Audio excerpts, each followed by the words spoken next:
గర్జించే సింహం ఇక్కడ దేని గుర్తో తెలుసా? శ్రమలతో నిండిన జీవితానికి గుర్తు.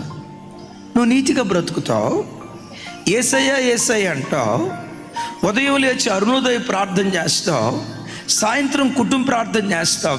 నీకు తెలిసినంత వరకు ఎక్కడ దారి తప్పిపోకుండా నికార్సైన క్రైస్తవ జీవితం జీవిస్తావు. ఈవెందో అయినా సాతాను ఏం చేస్తాడో తెలుసా? శ్రమలనే ఆయుధం ద్వారా నీ విశ్వాసాన్ని కదిలించాలని ప్రయత్నం చేస్తాడు. అనారోగ్యం అనే ఆయుధం ద్వారా, ఆర్థిక ఇబ్బందులనే ఆయుధం ద్వారా, అప్పులనే ఆయుధం ద్వారా, అసమాధానం అనే ఆయుధం ద్వారా రకరకాల శ్రమలనే ఆయుధాలు నీ మీద సంధించి విశ్వాసంలో నుంచి నేను తొలగించాలి. ఇది గర్జించే సింహం చేసే పని. నీవు అనుకుంటావు, నేను ఇంత భక్తిగా బ్రతికే కదా, నేను ఇంత ప్రార్థన చేస్తున్నాగా, నాకే ఎందుకు ఈ శ్రమలో, నాకే ఎందుకు ఈ కష్టాలు,